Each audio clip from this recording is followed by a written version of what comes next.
Tes. Mana tu? Okey. Tes. A'udzu billahi minasy syaithanir rajim. Bismillahirrahmanirrahim. Assalamualaikum warahmatullahi wabarakatuh. Alhamdulillahi rabbil alamin. Wa bihi nasta'in ala umurid dunya waddin. Wassalatu wassalamu ala ashrafil anbiya'i wal mursalin wa ala alihi wa sahbihi ajma'in. Subhanaka la ilma lana illa ma 'allamtana innaka antal alimul hakim.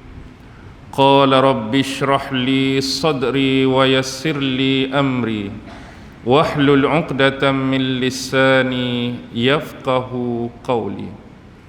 Allahumma yassir wa la tu'assir. Allahumma salli ala sayyidina Muhammad wa ala alihi wa sahbihi wa sallim.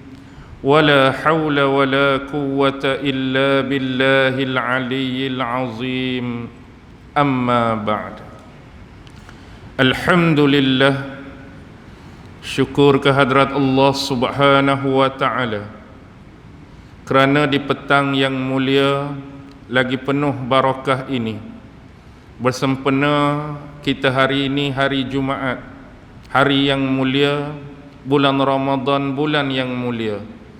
Alhamdulillah, sebanyak-banyak kita merafakkan kesyukuran kita kepada Allah Subhanahu wa ta'ala atas beberapa nikmat yang Allah beri keizinan kepada kita sampai saat dan ketika ini. Kita bersyukur kerana Allah sudi memasukkan kita bersama dengan golongan-golongan yang berkesempatan diberi keizinan untuk masuk di dalam bulan Ramadan. Kita juga bersyukur kerana diberikan keizinan dari sudut kekuatan, kesihatan tubuh badan untuk melaksanakan ibadah-ibadah sama ada yang bersifat wajib maupun ibadah-ibadah yang bersifat sunnah. Alhamdulillah.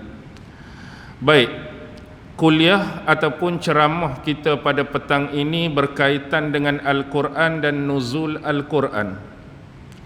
Di dalam Al-Quran, bila berbicara mengenai Ramadan, bila berbicara mengenai puasa, bila berbicara mengenai penurunan Al-Quran, kita boleh melihat dan merujuk kepada satu surah yang paling besar dan satu surah yang paling panjang di dalam Al-Quran, iaitu surah yang kedua, merujuk surah Al-Baqarah.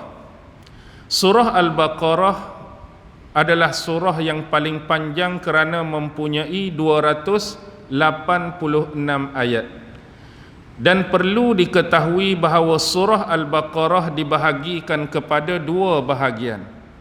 Bahagian yang pertama surah Al-Baqarah merujuk ayat pertama sampai ayat 176.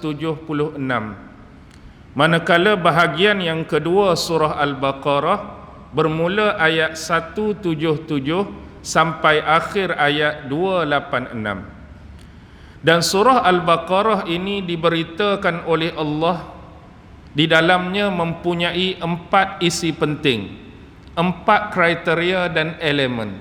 Pertama ialah persoalan tauhid, keimanan, akidah kepada Allah Subhanahu wa ta'ala. Yang kedua ialah ar-risalah, diutusnya nabi-nabi dan rasul.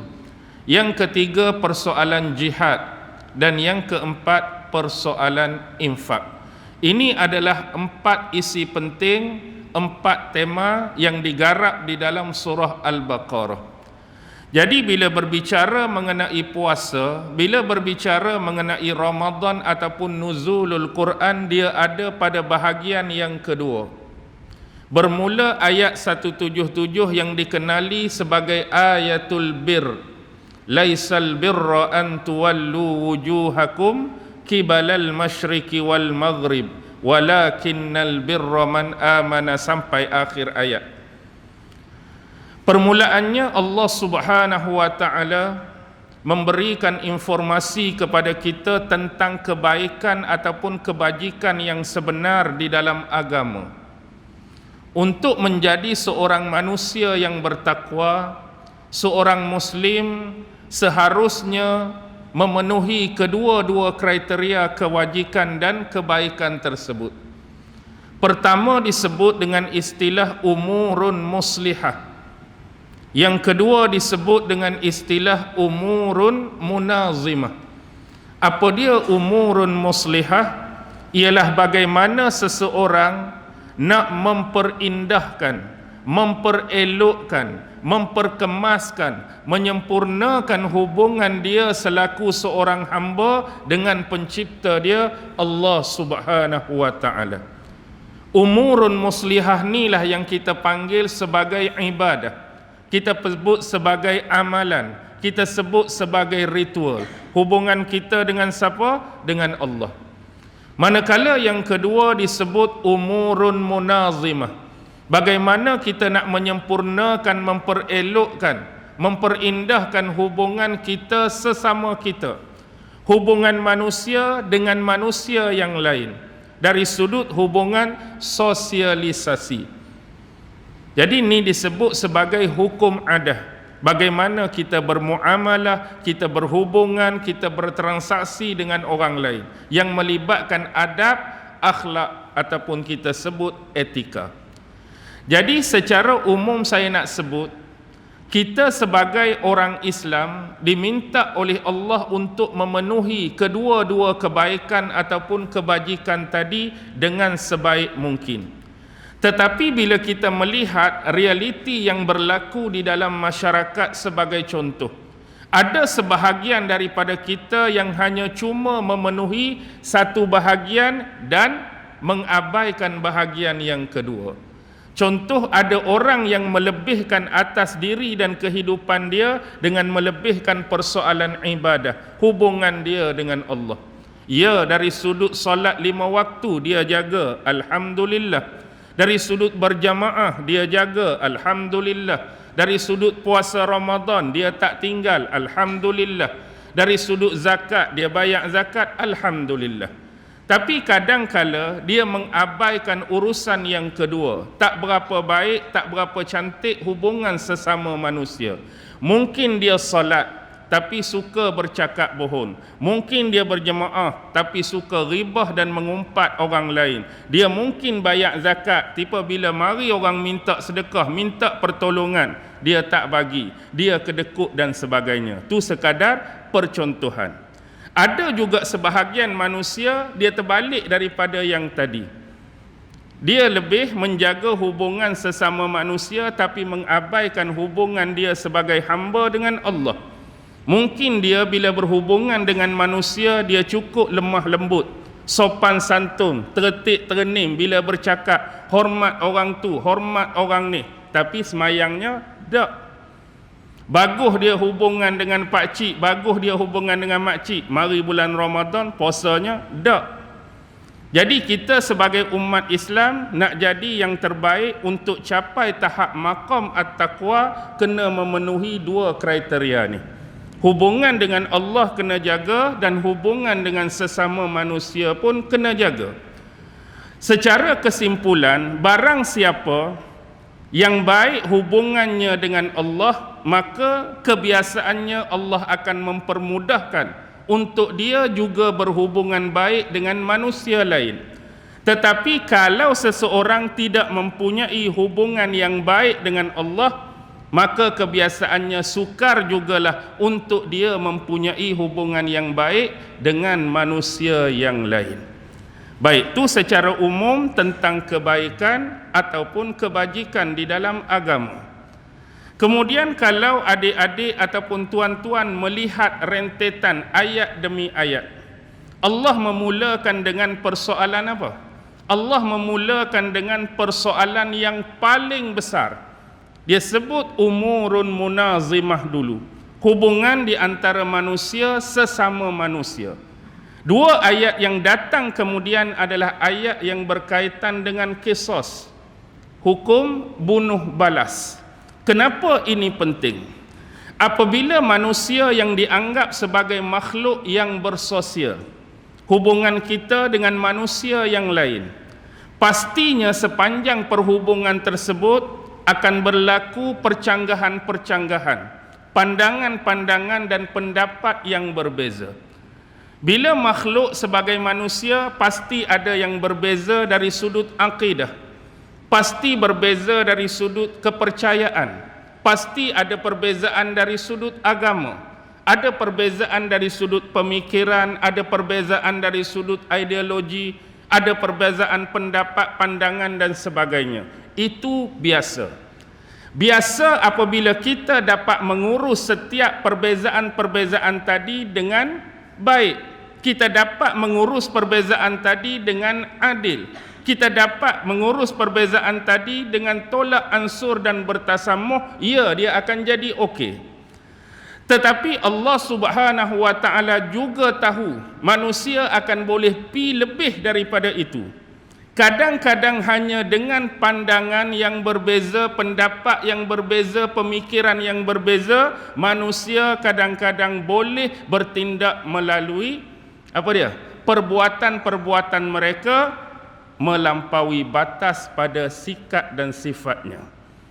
Ada hak jenis ekstrim, ada hak jenis radikal, ada hak jenis gulu yang menyebabkan perbezaan ni jadi tampar menampar. Mungkin lebih jauh tendang menendang, mungkin lebih jauh tikam menikam, mungkin lebih jauh tembak menembak, mungkin lebih jauh cincang mencincang, ataupun bom mengebom dengan bahasa yang mudah. Jadi kalau ini berlaku dalam masyarakat, Islam mengenengahkan isu dan persoalan ini lebih awal. Kalaulah kita tidak menjaga soal yang membabitkan sampai peringkat radikal dan ekstrim serta hulunya manusia sampai membunuh dibiarkan. Cuba bayangkan kalau tidak dibendung, maka apa yang akan berlaku dalam masyarakat? Seorang kampung lain pi bunuh orang kampung lain, kami tak ambil tahu. Seorang daripada kampung ni pi cincang orang kampung ni, tak melibatkan urusan kami. Orang ni pi bom orang ni, mampu pi lah. Orang ni pi bom orang ni, kami tak ambil tahu. Dengan demikian, seolah-olah pesalah dari sudut pembunuh tidak pernah digari, tidak pernah ditangkap, tidak pernah dipenjara, tidak pernah dihakimi, tidak pernah diadili. Bagaimana agaknya berlaku dalam masyarakat? Huru-hara, kacau bilau dan kemusnahan. Jadi awal lagi Islam datangkan hukum dalam bentuk bunuh balas sekiranya hal ni berlaku untuk menjaga kemuliaan nyawa. Tak mau manusia ni bertindak di luar batasan yang sepatutnya. Untuk tahu lebih lanjut tu kita kena ikuti perbahasan di dalam kitab-kitab fiqh. Yang kedua, apa yang Allah sebutkan selepas tu? Tadi dia ambil yang paling besar, yang melibatkan kenegaraan, yang melibatkan orang awam, yang melibatkan kewajipan kepada negara dan pemerintah untuk melaksanakannya. Kemudian dia turun satu step lagi dalam skop yang lebih kecil, kekeluargaan, tapi masih lagi berkenaan umurun munazimah. Tapi kali ini hubungan kita dengan siapa? Bukan lagi dengan orang luar, tapi hubungan kita mungkin dengan ibu bapa, hubungan kita dengan adik-beradik, hubungan kita dengan pak saudara, mak saudara, hubungan kita dengan sepupu sepapat. Cuba lihat 3 ayat seterusnya, Allah berbicara mengenai apa? Harta warisan. Supaya apabila seseorang Muslim dia rasa sudah sampai masa dia untuk meninggal dunia, maka hendaklah dia mewariskan hartanya dengan sebaik-baik pewarisan kepada ibu bapa, kepada anak-anak, kepada ahli keluarga. Tapi dalam masa yang sama Allah menyebutkan ancaman. Barang siapa yang menukar statement pewarisan, maka dosa tersebut akan kembali kepada orang yang menukar. Ni banyak berlaku dalam masyarakat akibat daripada harta pewarisan yang ditinggalkan mungkin oleh ibu atau bapa menyebabkan berlaku pergaduhan. Dalam ahli keluarga, pasal apa dua beradik tu tak bercakap? Kes faraid lah tu ustaz. Pasal apa dua beradik ni hari raya pun tak pernah balik, hak ni pun tak pernah balik? Kes berebut harta tu ustaz. Jangan main-main. Adik-beradik boleh berpecah, adik-beradik boleh tipu menipu kerana nak dominasi dan manipulit harta lebih bagi pada dia. Kita ambillah sebagai contoh. Kalau ada seorang bapa mempunyai 3 orang anak. Anak yang sulung belajar tak berapa tinggi, tak berapa pandai, duduk kerja kampung, jaga bapa. Anak kedua duduk di Johor, anak ketiga duduk di Selangor. Tiba-tiba bapa rasa tak selesa, tak seronok. Boleh dah Abang Long kamu call adik-adik kamu, bapa pun rasa dah tak larat sangat ni. Kalau mereka ada masa, ada kesempatan, mintalah mereka balik. Bolehlah kita bincang apa-apa. Jadi lagu mana? Jadi nak tunggu call, hak ni pun kata, oi saya meeting ni minggu depan ni tak boleh balik lagi bapa. Hak nu kilang dia baru nak operasi, kilang dia baru nak rasmi, macam-macam lah dunia zaman sekarang. Jadi bapa makin tenat, dia berasa tak boleh pi dah. Dia pesan dekat hak sulung, hak duduk sekali dengan dia. Bapa ni bukan orang kaya, tak ada harta mana. Cuma adalah tanah 6 ekar. Jadi hak 2 ekar bucu tu, kamu hak sulung ambil lah hak tu. Hak 2 ekar depan rumah tu bagi kat adik kamu hak tengah. Hak ni bagi kat hak yang ketiga. Bapa pun meninggal. Tiba-tiba meninggal call, anak-anak pun balik. Selesai pengurusan jenazah, abang hak sulung pun selaku orang yang mendengar secara live, secara langsung, secara terus pewarisan tu, abang. Kamu angah bapa bagi sekat. Tadi bapa cakap apa? 2 ekar seorang. Dia cakap, kamu sekat hujung tu. Saya dapat berapa abang lu? Kamu sekat. Lepas tu 4 ekar lagi. Aku pun tak tahu macam mana bapak masa nak meninggal tu boleh terpeleok. Dia kata kamu tu dapat 4. Aku pun tak boleh nak kata apa, dah bapak cakap macam tu. Tengok contoh saya nak abang. Dia dominasi dan manipulit pewarisan daripada bapak dia tu, bukan orang lain tu. Kalau kita kira sebenar tuan-tuan, harta ni adalah harta yang perlu bekerja, perlu berusaha atau percuma kita dapat. Pewarisan ni harta percuma, bukan kata kena PC borang mana-mana pejabat baru dapat, bukan kena buat kerja 3 hari 3 malam baru dapat. Bapak meninggal saja, apa yang diwasiatkan tu dapat kat kita. Tu pun nak belasah lagi hak orang lain.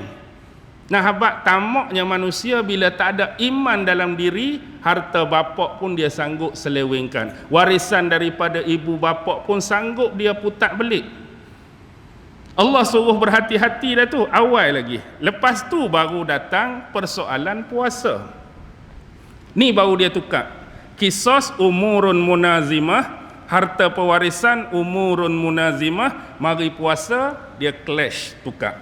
Umurun muslihah. Ni Allah nak cerita hubungan kita dengan dia. Dan apa yang menarik bila Allah berbicara mengenai persoalan puasa Ramadan dan nuzul Quran ni, kalau kita ni pembaca Al-Quran yang tegar, maka kita akan nampak. Dan kalau kita ada belajar sedikit tentang disiplin ilmu tafsir pun kita akan nampak. Lihat begini, kita ambil perkara-perkara yang melibatkan rukun Islam lah, nak bagi mudah dan cepat faham. Bila Allah berbicara mengenai solat, kewajipan solat, waktu solat dalam ayat-ayat Al-Quran, kita dapat lihat kedudukan dan keadaan ayat tersebut bertaburan, berselerakkan di mana-mana tempat dalam Al-Quran. Dia datang wa aqimus solah, contoh. Mungkin wa aqimus solah tu duduk dalam surah ni ayat sekian. Datang pula wa aqimus solah lain duduk dalam surah sekian ayat sekian. Mungkin dia datang dengan kalimah wa aqamus solah, surah ni ayat ni. Wa aqimis solah, surah ni ayat ni. Aqimis solah, surah ayat ni. Maksudnya bila berbicara mengenai solat, kedudukan ayat yang cerita pasal solat tu apa dia? Berterabur, berselerakkan dalam mana-mana surah, mana-mana ayat. Begitu juga persoalan zakat. Wa atuz zakah, ada surah ni, ada ayat ni, tiba-tiba keluar di sini, ada ayat ni muncul di sini, muncul di sini. Begitu juga dengan persoalan haji. Tetapi tidak pada puasa. Kalau tuan-tuan, adik-adik perhati, ayat berkaitan puasa hanya ada 5 ayat yang berterusan. 5 ayat yang berderet-deret hanya dalam surah ni. Bermula 183, 184, 185, 186, 187. Habis 5 ayat ni, kalau kurang yakin, kalau kurang percaya, carilah mana-mana surah lain ataupun ayat lain yang Allah berbicara mengenai puasa Ramadan. Cuba cari. Kok ustaz tak jumpa kok. Saya jumpa pasal puasa dalam surah ni. Saya jumpa pasal Ramadan dalam surah ni. Try cari kalau ada. Tak akan ada dah. Kecuali 5 ayat yang berderetan dalam surah Al-Baqarah ini. Di sinilah baru kita nak start umurun muslihah. Jadi ayat 183 ialah ayat yang core, paling famous, paling popular, yang dibacakan oleh mana-mana ustaz, mana-mana tuan guru, mana-mana ulama bila berbicara mengenai kewajipan berpuasa. Dan ayat ni seolah-olah ayat yang sentiasa duduk dalam poket ustaz-ustaz nak kena jemput ceramah, nak berbicara pasal bulan Ramadan. Mungkin adik-adik pun hafal. Ya ayyuhallazina amanu kutiba alaikumus siyam kama kutiba alal ladzina min qablikum la'allakum tattaqun. Wahai orang-orang yang beriman, difardukan, diwajibkan ke atas kamu berpuasa. Tapi di sini dia datang dengan kalimah kutiba. Kutiba, ma makna kutiba? Ay furida. Difardukan, diwajibkan. Asal perkataan kutiba ni perkataan Alkitab lah. Apa Alkitab tu? Kitab, buku. Satu undang-undang apabila dia ni dibentangkan, apabila dia ni digazet, maka dia akan dibukukan sebagai bentuk perundangan. Itu nisbah pada kita sebagai manusia. Dan kutiba di sini bila digabungkan atas ala, kutiba ala. Jadi makna dia furida, difardukan, diwajibkan ke atas kita, sebagaimana juga berpuasa ini telah diwajibkan ke atas umat-umat sebelum kamu. La'allakum tattaqun. Mudah-mudahan kamu menjadi manusia-manusia yang bertakwa. Sebelum ayat Ramadan, banyak dah Allah menceritakan tentang ayat-ayat takwa. Dan kali ini salah satu cara untuk mendapatkan ketakwaan ialah dengan jalan berpuasa di bulan Ramadan. Itu tentang kewajipan. Baik, ayat ini ada unsur motivation. Motivasi kepada Rasulullah, motivasi kepada para sahabat yang menunaikan puasa. Motivasi dari sudut mana? Dari sudut telah dilaksanakan oleh umat sebelum mereka. Berarti bukan Rasulullah, bukan sahabat yang menjadi pemula kepada amalan ini. Yang jadi pemula kepada amalan ini ialah umat-umat terdahulu. Mungkin dari sudut pelaksanaan berbeza, bilangan hari berbeza atau bulan berbeza, wallahu alam. Tetapi amalan berpuasa umat dahulu dah buat sebelum Nabi Muhammad dan para sahabat baginda. Sebagai contoh, saya buat satu analogi. Kalau kita ni rasa tak berapa sihat, rasa nak sakit, maka kita akan pergi ke hospital ataupun klinik. Jadi bila pi hospital ataupun klinik, doktor akan cek kita. Ada masalah apa? Rasa tahu tak seronok mana, rasa macam bebal je, cuba doktor cek. Bila doktor cek, darah nak tinggi ni. Dah satu dah. Lagi doktor ada apa lagi? Kencing pun nak manis sangat dah ni. Contoh. Buah pinggang sebelah tak berapa nak operation dah, tak berapa nak beroperasi mana dah. Jadi habis tu kita pun duk fikir, kencing manis pun nak ada, darah tinggi pun ada, buah pinggang sebelah pun tak berapa nak elok, tak berapa nak cantik. Kemudian doktor panggil kat meja dia, bagi advice sikit. Lepas tu doktor kata, ni ambil ubat. Ni ubat untuk kencing manis, ni ubat untuk darah tinggi, ni ubat untuk bagi elok, bagi cantik balik buah pinggang kamu. Biasanya bila berkaitan dengan ubat dan bila kita berhadapan dengan doktor ni, kita tak cakap banyak pasal ubat kecuali satu soalan saja. Doktor, ubat ni nak makan lagu mana? Cara makan je. Kalau hak ni 3 biji 3 kali sehari ke, kalau hak ni 2 biji, hak tu saja. Pernah tak kita tanya lebih daripada tu? Cuba tuan-tuan bayang, kalau kita tanya doktor, doktor, sebelum doktor cek saya hak ada 3 penyakit ni, pesakit-pesakit yang datang jumpa doktor sebelum ni, hak ribu-ribu dah jumpa doktor, ada tak hak jenis macam saya, sekali cek tu 3 ada? Bayangkan kalau doktor kata, tak pernah lagi tu. Hak ribu-ribu datang tu, hak penyakit biasa. Ribu-ribu datang, penyakit kecil-kecil. Ribu-ribu datang, ada satu saja penyakit. Paling tinggi pun ada 3 orang sebelum ni 2 penyakit. Cek lah hak mula-mula saya cek ada 3. Lagu mana muka kita agak-agak?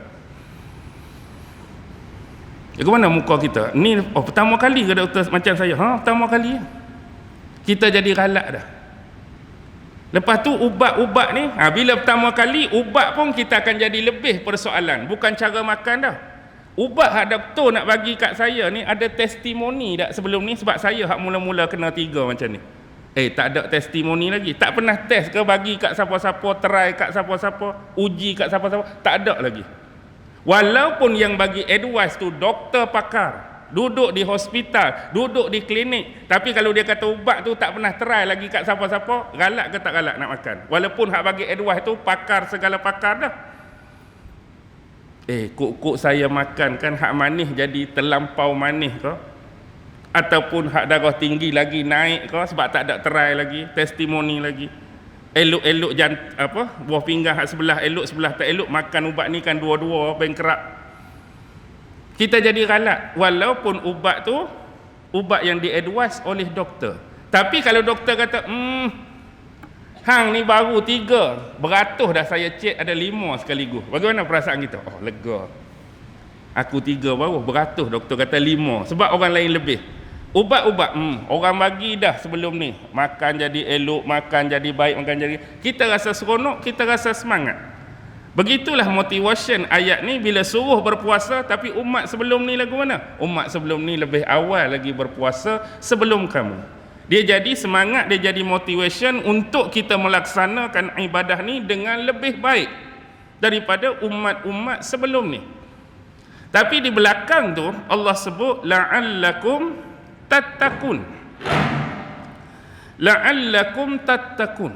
Mudah-mudahan. La'alla ni dalam ilmu balaghah disebut kebarangkalian. Bila barangkali mungkin jadi, boleh jadi ataupun tak jadi. Kalau kamu buat berpuasa ni mengikut disiplin-disiplin yang disarankan, mengikut saranan-saranan agama, mengikut tips daripada ulama-ulama, maka kemungkinan besar untuk kamu keluar Ramadan menjadi manusia yang bertakwa tu tinggi. Tapi kalau tak ikut, puasa 30 hari pun kalau tak ikut, berkemungkinan tak jadi manusia yang bertakwa. Sebab tu disebut kalimah la'alla, kebarangkalian. Ni bukan bentuk confirmation. Bukan ayat tu datang, wahai orang-orang yang beriman, difardukan ke atas kamu berpuasa sebagaimana difardukan ke atas umat-umat sebelum ni, dan kalau kamu berpuasa confirm kamu jadi bertakwa. Ayat tu bukan confirm. La'alla, mudah-mudahan, harapan. Kalau kamu follow betul-betul, insya-Allah jadi. Kalau kamu tak ikut, tak jadi. Kembali kepada kes doktor dengan pesakit serta ubat tadi. Doktor habaq dah makan 2 biji 3 kali sehari selama 2 minggu. Ikut hal ni mudah-mudahan ada perubahan. 2 biji 3 kali 2 minggu. Kita pula balik. Rasa segak sikit jumpa doktor ni hari pertama tak makan ubat sebab rasa tubuh tak sakit apa. Tak payah. Hari kedua pun tak rasa apa, tak makan lagi. Seminggu ubat hak patut makan 2 biji langsung tak makan sebab tak rasa apa. Masuk minggu kedua, hari pertama, siapa ni sakit kepala ni? Sebab sakit tu makanlah ubat 2 biji pagi. Bila makan pagi lega tengah hari, hak patut makan 2 biji lagi. Makan pula. Tak dah sebab lega dah. Tak payahlah hari ni. Petang malam pula, tak payahlah. Last kali makan cerelang-cereluk. Faham cerelang-cereluk? Rasa taing tak selesa makan, sakit makan. Last kali tak turun-turun, kencing tak masam-masam, dah hak manis tu tak jadi masam. Ketuk meja. Doktor habaq makan ubat ni 2 minggu settle. Makan ubat 2 minggu ada perubahan. Okey, nak tanya. Hari pertama betul tak ikut? Oh. Buat muka bodoh kan? Bila doktor tanya hari pertama tu jujur tak makan langsung lah sebab saya rasa sihat. Hari kedua seminggu doktor tak makan. Padan lah tak ada perubahan. Sebab hang tak follow dia punya deskripsi ubat tu dengan bijinya, dengan harinya, dengan minggunya, dengan tarikhnya. Ni pakcik sebelah hak follow sekali dengan kamu ambil ubat itu. Elok aja dia. Sebab dia follow sungguh. Begitulah dengan Ramadan. Kita ni hak jaga Ramadan dari sudut batal tak batal, sah tak sah tu alhamdulillah kita jaga lama dah tu. Tak boleh ni kan termakan, terminum, terkorek lah, tertengok, terapa tu kita cukup jaga. Cuma satu lagi yang jarang kita beri perhatian ialah menjaga puasa kita daripada hilang pahala puasa. Ni payah nak jaga. Faham tak? Perkara yang boleh membatalkan pahala puasa. Banyak cabang. Kadang-kadang melalui mata kita.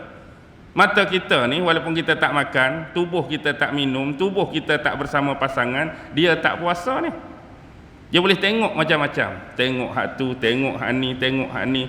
Dan apa yang dia tengok kadang-kadang boleh membatalkan pahala puasa. Bukan batal puasa, pahala tu. Telinga dengar macam-macam.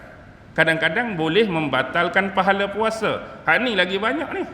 Kadang-kadang puasa mengumpat lagi hebat daripada hak hari biasa. Sebab tak ada kerja kan. Dulu ada kerja sambil mengumpat, hak ni tak ada kerja, kita mengumpat lebih lagi lah.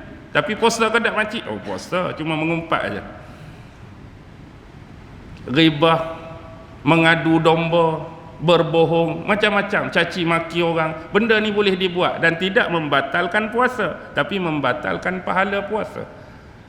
Jadi kalau dia membatalkan pahala puasa, dia duk sedut, dia duk hisap, dia duk keringkan pahala kita, jadi apa nilai dan makna kita berpuasa? Penat dan letih semata-mata, seumpama anda bekerja tak dapat imbuhan, anda bekerja tak dapat gaji. 30 hari dah bos saya bertungkuh lumuh, 30 hari dah bos saya tak tidur tak apa, cukup bulan tak dapat apa? Tak dapat apa-apa. Apa perasaan anda? Hani pun puasa kan hari tu lapak punya lapak, mari nasi kandak kat depan pun tahan, mari air balang 12 jenis pun tahan, takkan tak dapat apa? Tak dapat apa. Sebab mata hang duk melilau macam-macam, telinga hang duk dengar macam-macam, mulut hang duk merapu macam-macam. Kena jaga. Sebab itulah dalam sebuah hadis yang sahih riwayat Imam Muslim, man lam yada' qaulaz zur wal amala bihi falaisa lillahi hajatun fi an yada'a ta'amahu wa syarabah. Man lam yada' qaulaz zur, barang siapa yang tidak mampu untuk meninggalkan perkataan yang buruk. Ada ulama membahaskan qaulaz zur ni berbohong, menipu. Ada ulama yang mengatakan qaulaz zur ghibah, mengumpat. Wal amala bihi, maksudnya dalam keadaan dia sedang berpuasa tapi dia tak mampu untuk meninggalkan benda ni dan mengamalkannya walaupun dia sedang berpuasa. Puasa ke tak? Puasa tapi bercakap bohong. Puasa ke tak? Puasa tapi menipu. Puasa ke tak? Mengumpat. Puasa ke tak? Puasa tapi benda ni tak boleh tinggal. Falaisa lillahi hajatun fi an yada'a ta'amahu wa syarabah. Sesungguhnya Allah Subhanahu wa taala sesekali tidak berhajat kepada rasa lapar dia. Allah tidak berhajat kepada dahaga dia sewaktu dia menjalani ibadah puasa. Kita puasa tapi Allah tak berhajat kepada lapar kita. Kita berpuasa tapi Allah tak berhajat kepada haus dahaga kita. Jadi apa nilai? Nothing, zero. Jadi sia-sia. Jadi inilah antara orang yang berpuasa tapi cuma dapat apa? Penat dan letih semata-mata, tapi dia punya value, mutu keunggulan itulah dan hil tu tak ada. Jadi kena jaga. Selepas itulah baru kita akan lihat satu benda. yang menarik. Antara yang menarik ialah ayat-ayat yang berkaitan Ramadan ini diapit oleh ayat yang berbicara mengenai harta. Sebelum ayat 183 tadi kita cerita tentang pengurusan wasiat, betul. Habis ayat 187 Allah sebut pasal harta sekali lagi. Wala ta'kulu amwalakum bainakum bil batil. Jangan sesekali kamu makan harta di antara kamu secara batil, secara haram, secara tidak benar. Jadi ayat-ayat Ramadan diapit oleh harta wasiat dengan jangan makan harta orang lain secara zalim. Apa signifikan di sini? Ni berbicara mengenai ilmu siyak. Pernah dengar ilmu siyakul Quran? Ni jarang dibicarakan dalam bahagian ilmu tafsir. Baik, yang kita duk puasa lah ni, hak kita tahan, aku tak boleh makan bulan Ramadan, aku tak boleh minum bulan Ramadan. Hak kita duk tahan tu harta halal ke harta haram? Hak kita duk tahan daripada makan, duk tahan daripada minum sampai hari ni tu, tahan harta halal ke tahan harta haram? Harta hak sememangnya halal, hak dimiliki oleh kita, dipunyai oleh kita, kita layak dan berhak atas harta tu. Tapi sebab datang perintah Allah, kewajipan berpuasa, kita sanggup tahan walaupun tu halal. Elok-elok je semalam kita duduk sotong celuk tepung, udang celuk tepung. Hari ni 1 Ramadan, buka peti ada udang 2 kilo. Makan ke tak makan? Tak makan dah kita, sebab kewajipan berpuasa. Buka lagi ada ayam 2 ekor, tak makan dah walaupun tu halal. Buka bahagian bawah, kopi ada, teh ada, kopi songkok ada, kopi janda ada, kopi macam-macam ada. Tapi minum ke tak minum? Semalam elok-elok je duduk sembang dengan kawan, minum sekali. 1 Ramadan tak minum dah kita, tak minum dah, sebab kewajipan berpuasa. Begitu juga dengan isteri kita, hak memang halal sejak dulu kita akad dengan akad yang sah depan iman, ada wali, ada saksi, ada mahar, ada hantaran. Tapi mari bulan Ramadan tak masuk dekat dah kita, hang sana aku sini, contohlah tu, walaupun tu halal. Jadi di sini nak memaknakan kepada kita 30 hari kita dilatih, 30 hari kita ditrain di bawah payung madrasah sekolah Ramadan untuk tahan diri kita daripada makan minum bersama dengan pasangan kita hak tentu halal. Jadi kalau 30 hari kita boleh latih daripada makan minum hak halal, mudah-mudahan bila keluar daripada bulan Ramadan, kamu juga boleh dan mampu untuk tahan apa yang diharamkan atas kamu. Hak ni hak halal, mampu tahan tak? Mampu. Harap-harapnya bila kamu keluar Ramadan, hak haram tu lagilah mampu kamu tahan diri kamu. Ni duit haram ke? Oh, tak. Hak ni harta haram ke? Oh, tak mau. Pencarian haram ke? Hak ni duit scammer semalam ke? Hang scammer orang 10,000. Oh, sorry. Biar ada perasaan tu. Bukan kata hak ni jaga sungguh, tadarus pun dia lah, tarawih pun dia lah. Lepas tu Allahu Akbar, takbir terakhir, esok raya sembang balik. Esok kita nak start scammer siapa ni? Ayat tu terus tak ada apa.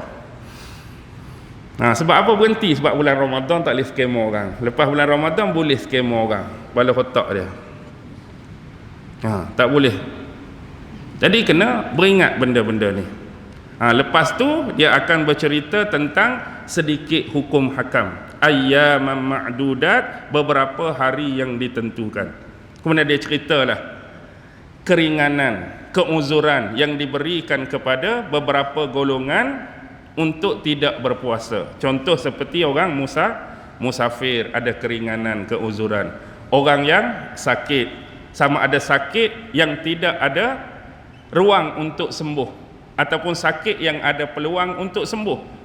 Hak sakit atau tak ada peluang untuk sembuh tu memang kena makan ubat hari-hari, kena injek hari-hari, tak ada peluang dah dia nak berpuasa. Mungkin ada hak peluang sembuh, tapi time dia sakit tu, sakit bulan Ramadan, hak doktor suggest kena makan ubat bulan ni, tak boleh buat apa juga, kena makan. Tapi hak jenis bulan lain dia okey, bulan ni bau gastrik tu tak ada keuzuran tu. Hak sebelum ni okey je dia. Tapi hak ni aku tak tahu. Setiap kali Ramadan mesti jadi tradisi dah, perut aku ni akan jadi lapar. Bulan lain tak. Tu tak payah lah. Ni geng-geng plastik hitam apa semua ni. Plastik hitam beli kasut, beli peralatan sekolah tu tak ada masalah. Plastik hitam hak benda lain lah. Faham lah. Okey. Selepas tu baru Allah berbicara mengenai apa? Mengenai syahrul Ramadan allazi unzila fihil Quran. Sebab tajuk kita hari ni tajuk nuzul Quran. Hak tadi tu bunga-bunga saja, ni baru nak start kuliah betul. Boleh tak? Sejam lagi. Okey. Syahrul Ramadan. Ni adalah huraian, ni adalah penjelasan, ni adalah jawapan ayat sebelum ni. Ayat sebelum ni 184 apa dia? Ayyaman ma'dudat. Beberapa hari yang ditentukan. Jadi apa dia beberapa hari yang ditentukan tu? Itulah jawapan dia, Syahrul Ramadan. Iaitu merujuk 30 hari ataupun sebulan di bulan Ramadan yang diwajibkan untuk kita berpuasa. Bila sebut kalimah syahrun, apa makna syahrun? Bulan lah. Kalau kita terjemah pun syahrun bulan. Tapi syahrun di sini bukan merujuk kepada realiti dan hakikat bulan. Hak kita duk tengok atas langit tu. Bukan. Kalimah syahrun di sini walaupun diterjemah sebagai bulan, tapi merujuk kepada penanggalan tarikh ataupun waktu, timing. Bila sebut syahrun, kita berbicara mengenai yang non-ideal, bukan sama seperti hak betul dia tu. Okey, nanti kita sebut. Kadang-kadang kita sebut, ni kalau aku ambil benda ni, berapa bulan nak kena bayar ni? Bila kita sebut berapa bulan, adakah merujuk pada bulan hak atas langit ke perkataan bulan tu? Tak, tapi tempoh masa, tempoh waktu. Tengok besar dah perut bini hang ni. Anak nombor berapa? Hak ni nak masuk nombor 5. Agak-agak berapa bulan dah tu? Adakah bila sebut berapa bulan tu merujuk pada bulan hak atas tu ke? Tak, tapi tempoh, timing, period. Kita sebut bulan. Penanggalan waktu. Jadi syahrun di sini ialah merujuk kepada bulan Qamariyah ataupun kita sebut sebagai lunar month. Apa dia lunar month? Apa dia bulan Qamariyah? Merujuk kepada sistem ataupun kaedah. Apa dia? Kitaran apa? Kitaran bulan mengelilingi bumi. Fasa pergerakan kitaran, peredaran bulan mengelilingi matahari. Ni kita panggil lunar month. Ada satu lagi disebut solar month, iaitu kaedah yang berasaskan kepada kitaran, pergerakan, peredaran matahari. Ni kita sebut solar month. Ada solar month, ada lunar month.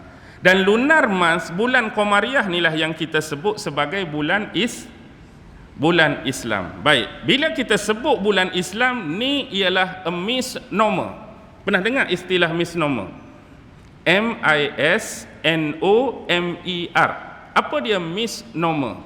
Misnomer ialah perkataan ataupun istilah yang mencadangkan bahawa makna yang kita beri, makna yang kita bagi tak absolut, kurang benar, kurang tepat, kurang betul, ada kekeliruan. Apa dia misnomer di sini? Dari satu sudut, nak cakap misnomer di sini, bila kita sebut bulan Qamariyah dan dinisbahkan dengan bulan Islam, misnomer dia ialah kita perlu tahu selain daripada orang Arab yang identik dengan Islam, ada banyak lagi kaum lain, bangsa lain, umat lain yang mereka juga mengikuti kaedah kitaran berasaskan kepada bulan. Contoh yang paling awal dalam sejarah ialah orang Sumeria. Di Babylon dulu dah lama pakai sistem edaran bulan. Selain daripada orang Arab identik dengan Islam, orang Cina, bangsa Cina ada pakai mengikut kaedah kitaran bulan. Yahudi moden ada pakai ikut kaedah bulan. Sebab tu kita boleh tengok bulan Tishrei, kita boleh tengok bulan Nisan, kita boleh tengok bulan Sivan. Kita boleh tengok bulan Kislev dalam Yahudi kalender dia. Yang paling awal guna kitaran matahari siapa? Egypt. Zaman Mesir yang paling awal guna kitaran matahari. Jadi misnomer dia di sini, jangan menganggap kita saja yang pakai kalender ataupun penanggalan tarikh dan waktu yang berdasarkan kitaran bulan. Ada bangsa lain. Cuma bila kita sebut bulan Islam, dia hanya konteks dari sudut penamaan, tu yang berbeza. Contoh kita katakan macam ni. Kalau tarikh sekian-sekian sampai tarikh sekian-sekian, bagi orang Islam, rentang masa yang dimaksudkan ni kami namakan dia Muharram. Mungkin bangsa Cina hak pakai juga ni dia nama lain. Ikut dia lah, ikut dia lah, tu ikut bahasa dia lah. Tapi masa tu sama tak? Sama. Cuma kita Muharram. Kemudian ada rentang masa yang kedua, seterusnya. Kami namakan dari sudut Islam ni Safar. Mungkin orang Yahudi tu dia letak nama apa pun. Masa sama tak? Sama. Kami namakan ni Rejab. Kami namakan ni Syakban. Orang lain namakan dengan nama lain. Kalau spesifik yang tu tak ada masalah. Tapi kalau menganggap hak guna kitaran bulan semata-mata kita, itulah yang saya sebut sebagai misnomer. Benda yang perlu diperbetulkan. Baik, daripada kalimah syahrun inilah lahirnya apa yang selalu kita sebut kalimah ishtihar. Ishtihar. Shin ha ra, syahrun. Ishtihar alif shin ta ha ra, bahasa Jawi kita. Ishtihar ni untuk apa? Pengumuman. Kita nak umum apabila melihat apa dia? Melihat anak bulan yang kita sebut dalam istilah hilal. Ru'yah hilal. Oh, nampak anak bulan. Nak umum apa? Masuknya waktu berpuasa. Nak umum apa? Masuknya hari raya. Kita tengok hilal. Kenapa kita lebih kepada hilal? Sebab hilal ni di samping ada perubahan, dia memudahkan. Contohlah kita kata, nak pergi mana bawa teropong tu? Nak panjat bukit lah. Buat apa? Nak teropong lah. Kok nampak anak bulan esok hari raya. Kita pun teropong. Nampak anak bulan. Apa beza kalau kita nak teropong tu bukan bulan tapi matahari? Mana lagi memayahkan dan memerikkan? Tengah hari panas-panas sebab matahari ni duk cacak betul-betul pukul 12. Kita pula pukul 12 tu lah. Tengah panas tu. Nak pergi mana ni? Nak tengok lah, nak suluh. Suluh apa tengah-tengah hari? Orang suluh petang-petang. Hang selalu duk suluh anak bulan. Aku lain. Aku suluh matahari. Kita hak tak suluh ni tengok matahari berkebir-kebir mata berayak. Tu pun spek Ray-Ban harga 2,000 tak lepas juga, berayak juga. Ni nak teropong ni matahari. Hak tengok macam ni pun dia punya bakat, dia punya nyalaan, mata tak tahan. Apa lagi nak teropong, nak tiun dia betul-betul. Lepas tu beza dia, kalau bulan dia ada perubahan. Awal bulan dia jadi bulan sabit. Tengah bulan, bulan penuh. Hujung bulan dia jadi sabit balik. Sabit terbalik lah. Tapi matahari awal bulan ada perubahan tak? Duk lagu tu lah dia, awal bulan pun. Tengah bulan, lagu tu juga. Hujung bulan, lagu tu juga. Jadi tak ada beza kita nak menentukan. Cuba tuan-tuan ni, kata-kata kita bubuh seorang dalam satu bilik selama sebulan, tanpa jam, tanpa tarikh. Kemudian, keluarkan dia, tunjukkan matahari pada dia. Agak-agak bila tengok matahari ni, awal bulan ke, tengah bulan ke, akhir bulan. Dengan berpandukan matahari. Agak-agak dia nak kata apa? Baru keluar bilik ni, tak ada jam, tak ada hubungan. Sebulan dah. Aku agak-agak, nak agak apa dah, lagu tu sama. Tapi kalau bulan lain dah. Tengok anak bulan je. Ni mungkin awal bulan sebab sabit dia duk ni, baru nak start. Awal bulan. Kalau penuh kita boleh kata tengah bulan. Kalau sabit duk kot terbalik, ni hujung bulan. Okey. Dan sebab tu bila banyak berinteraksi dengan kaedah bulan ni, bahasa pertuturan kita pun nak bagi faham banyak guna perkataan bulan. Kan? Apa dia contohnya? Aku kalau hujung-hujung bulan ni, kalau buka dompet tu tak berapa nak ada dah duit. Orang perempuan pula, Allah, elok-elok puasa hari ke-16. Dia mari bulan pula dah. Hak dia mari betul tu darah ke mari bulan? Kalau secara realiti. Hak betul tu dia nak habaq mari darah bukan mari bulan. Bulan tetap mari, dia tak berdarah ke, dia tak berdarah ke, bulan tetap mari. Tapi dia guna istilah mari bulan. Kok anda zaman moden ni nak tukar dah lah. Oh, saya ni hujung-hujung matahari ni, kalau buka beg tak berapa nak ada duit lah. Tukar dah hujung bulan, standard orang guna. Hujung matahari pula lagi power. Atau perempuan pula macam tadilah. Allah kebetulan hari ni datang matahari. Panas membara, tak boleh puasa. Tukar istilah. Tak, kita pakai yang sedia ada, bulan. Baik. Allah nak cerita bulan ni, Ramadan satu-satunya nama bulan yang disebut secara spesifik, secara terus, secara jelas. Cari sebelah bulan lain selain Ramadan yang Allah letak nama dia dalam Quran. Jumpa tak? Jumpa tak? Syawal dalam mana-mana ayat. Muharram, Safar, tak akan jumpa. Yang disebut secara spesifik just Ramadan. Hak lain tu terselindung di sebalik ayat-ayat tertentu. Kadang-kadang Allah sebut Asy-Syahrul Haram, bulan haram. Kita tahu di sebalik bulan haram ada Muharram, ada Rejab, ada Zulkaidah, ada Zulhijjah. Tapi tak disebut secara spesifik. Baik. Apa yang penting sangat bulan ni? Unzila fihil Quran. Telah diturunkan dalam bulan ini Al-Quran. Kalam Allah, perkataan Allah yang mulia. Tapi di sini digunakan unzila. Dalam Quran, nak bagi mudah faham macam ni. Sebab Quran ni metod penurunan dia ada dua. Satu sekaligus, satu beransur-ansur.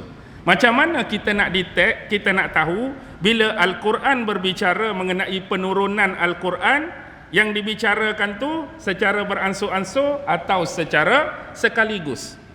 Lihat di sini penggunaan kalimah unzila, maksudnya sekaligus.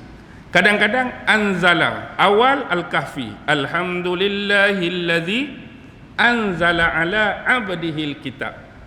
Unzila, anzala maksudnya turun sekaligus. Bila hak turun berperingkat? Kalau ada syaddah, nazzala alaikal kitab, nazzalal Quran, ada syaddah. Itu turun secara berperingkat. Contoh, awal surah Ali Imran. Nazzala alaikal kitab bil haqqi musaddiqan lima baina yadayhi wa anzalat taurata wal injil. Hak mula-mula diguna kalimah nazzala, berbicara tentang Quran. Quran hak turun secara berperingkat. Tapi bila nak berbicara mengenai Taurat dan Injil, Allah guna apa? Wa anzala, menunjukkan Taurat dan Injil turun sekaligus. Jadi itu beza dia. Spesifik kita nak detect. Walaupun ayat berbicara mengenai turun, konteks mana dia turun. Baik. Yang turun itu Al-Quran. Ini juga jadi satu polemik yang cukup besar dan panjang yang diperdebatkan oleh ulama-ulama kita. Tapi saya nak bagi secara ringkas. Pertama ialah metod penurunan Al-Quran. Bagaimana Al-Quran ni turun yang dipegang oleh ulama-ulama salaf dan khalaf. Hanya ada dua. Pertama, Al-Quran turun sekaligus, serentak. Ini disebut dengan istilah jumlatan wahidah, sekali turun. Baik, ada 3 ayat Al-Quran yang menjadi hujah dan dalil penurunan dalam konteks ni. Pertama, surah Ad-Dukhan ayat 3. Inna anzalnahu fi lailatin mubarakah inna kunna munzirin. Sesungguhnya kamilah yang telah menurunkan Al-Quran pada malam yang diberkahi, dan sesungguhnya kamilah yang memberi peringatan. Satu, dalil hujah Quran turun sekaligus. Yang kedua, Al-Qadar ayat 1. Inna anzalnahu fi lailatul qadr. Quran diturunkan pada malam Al-Qadar, malam ketentuan, malam kemuliaan. Dalil turun sekaligus. Dan yang ketiga yang kita baca ni, surah Al-Baqarah 185, Syahrul Ramadan alladzi unzila fihi al-Quran. Bulan Ramadan diturunkan Al-Quran padanya. Itu adalah dalil-dalil bahawa Quran turun sekaligus. Manakala metod ataupun manhaj penurunan yang kedua ialah berperingkat, bertahap, berangsur-angsur. Ini disebut dengan istilah munajjaman. Munajjaman. Jadi ada dalil dia, ada Al-Isra 106. Wa bil haqqi anzalnahu wa bil haqqi nazal wa ma arsalnaka illa mubasysyiran wa nazira.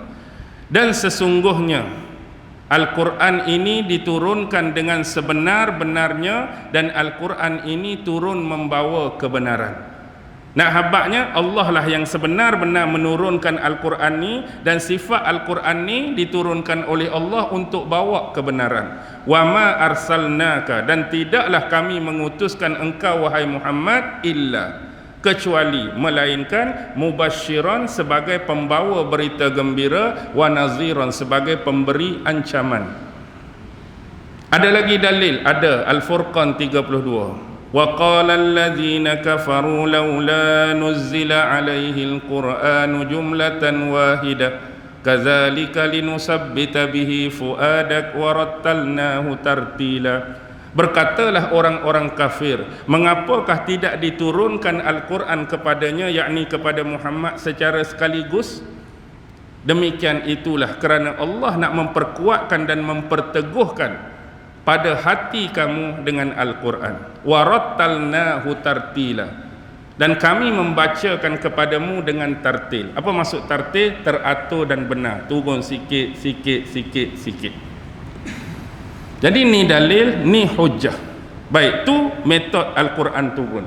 Tapi yang jadi polemik dan perbahasan ialah apa? Ialah berapa ayat sepanjang sejarah turun, bila turun, bagaimana cara dia turun. Tu yang jadi polemik. Pernah tak baca perbahasan ulama-ulama tentang nuzul Quran ni? Sekurang-kurang ada 4. Saya bagi secara ringkas nak suruh faham.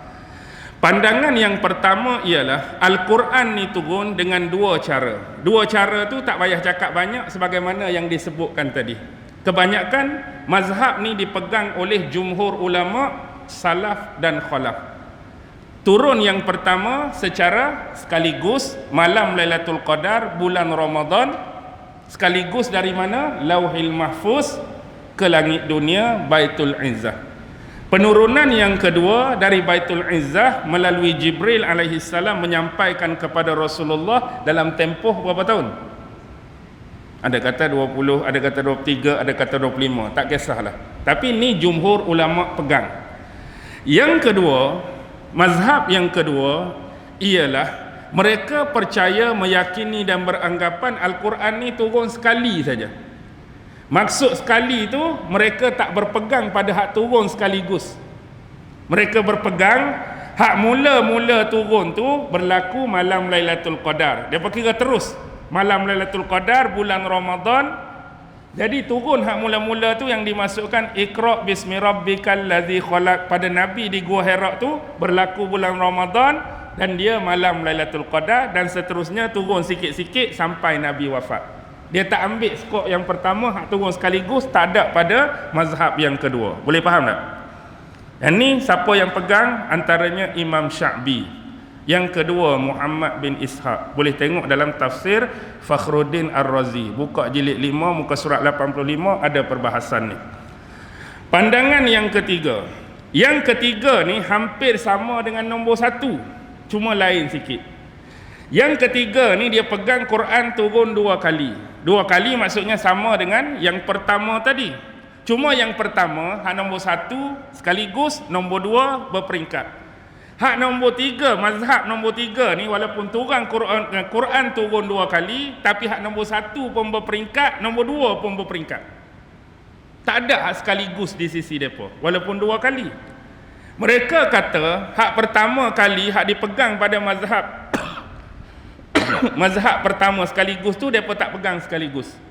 Depa pegang dari Lauhil Mahfuz ke langit dunia, tempat sama, tapi turun secara munajjaman beransur-ansur selama 23 malam. Bukan sekaligus bagaimana hak pertama.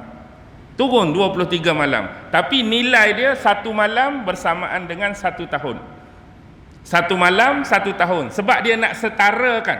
Setara dengan apa? Setara dengan hak Jibril akan turun pada Nabi 23 tahun. Kalau hak ni turun munajjaman 23 malam, setara 1 malam 1 tahun, nilai dia berapa? Sama lah, 23 tahun. Cuma konteks dia, hak nombor 1 pun turun munajjaman, nombor 2 turun munajjaman, bukan dia turun sekaligus. Siapa yang berpegang ni? Muqatil Ibnu Hayyan. Ada perbahasan dia, pandangan dia, buka tafsir Qurtubi, ada bahas. Jilid 2, muka surat 297. Siapa lagi yang pegang? Imam Ibnu Jurash. Buka tafsir Tabari, jilid 3, muka surat 447. Ada perbahasan dan pegangan Ibnu Jurash. Dan satu lagi, Imam Ibnu Hajar Al-Asqalani.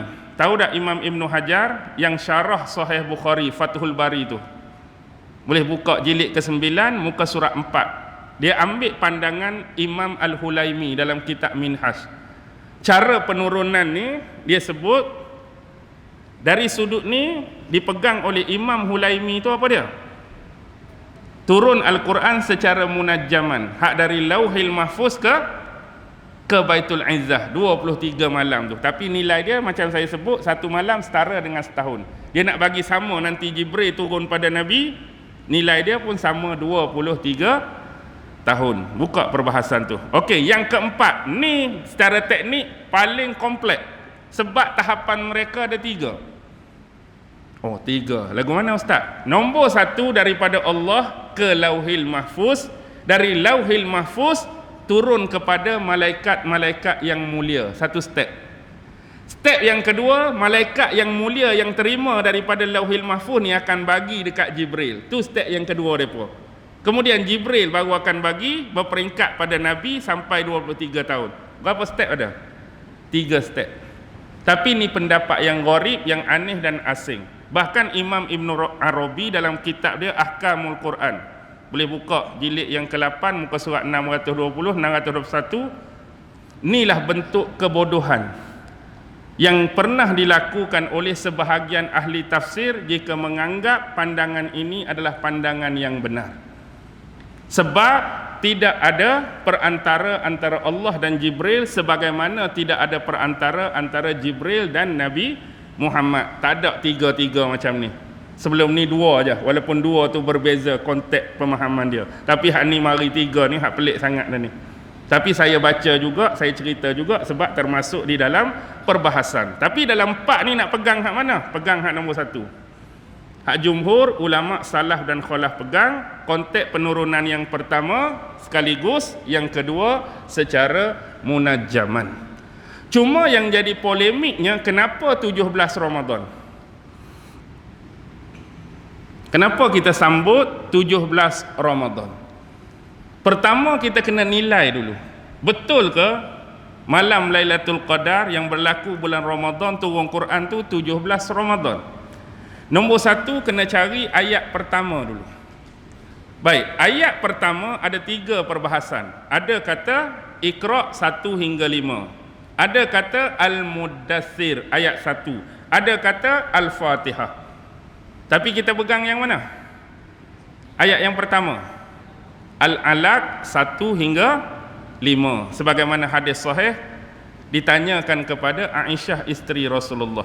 Aisyah sebut surah yang pertama yang diturunkan adalah surah Iqra bismi rabbik, merujuk kepada surah Al-Alaq. Selesai dah ayat yang pertama.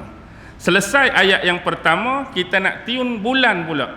Bulan mana sebenarnya Quran turun? Sebab ada kata bulan Rabiul Awal, ada kata bulan Ramadan, ada kata bulan Rejab. Tapi ulama-ulama ambil kesimpulan ayat tadi jelas. Syahru Ramadan allazi unzila fihil Quran. Jadi ayat pertama settle, bulan pun settle, bulan Ramadan turun Quran. Bila bulan Ramadan, hari apa pula? Lagi penat. Hari apa? Penetapan dia ada yang buat hari Isnin. Dalil dia, apa dia? Dalil hari Isnin, bila ada seorang sahabat tanya Rasulullah, Rasulullah, pasal apa kamu berpuasa hari Isnin? Dan Rasulullah bagi 2 jawapan. Rasulullah berpuasa hari Isnin, pertama kerana hari beliau ataupun baginda dilahirkan, dan satu lagi hujah dan jawapan kerana hari Isnin adalah wahyu pertama kali yang turun pada baginda. Jadi ayat pertama jelas bulan Ramadan hari-hari Isnin. Hak lagi haru, hak lagi payah berapa hari bulan hari Isnin tu?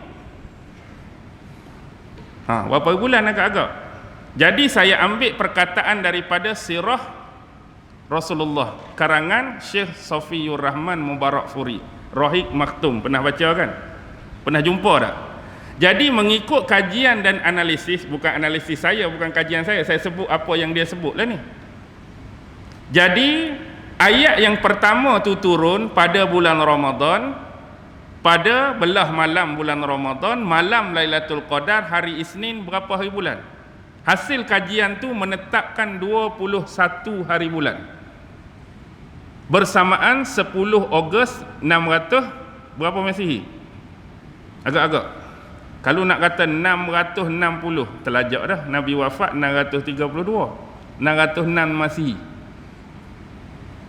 Okey. Jadi kalau tahun tersebut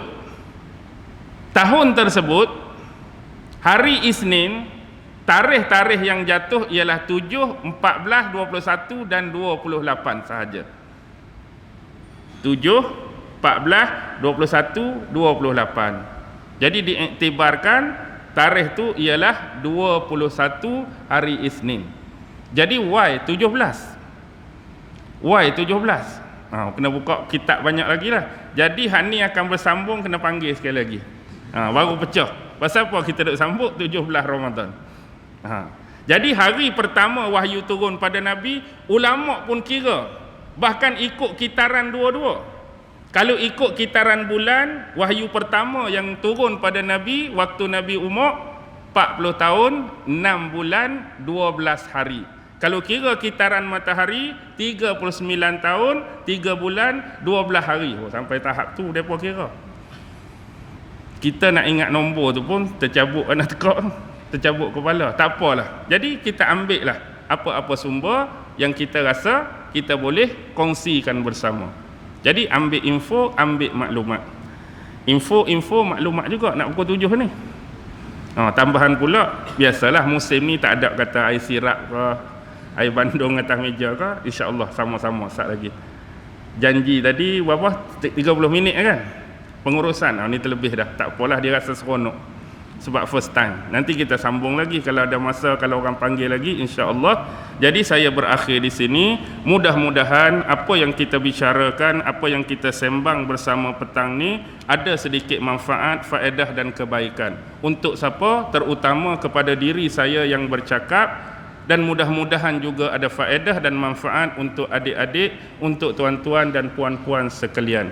Sama-samalah kita saling memperbaiki dan memuhasabah diri kita di bulan Ramadan yang mulia ini. Wabillahi taufiq wal hidayah. Wassalamualaikum warahmatullahi wabarakatuh.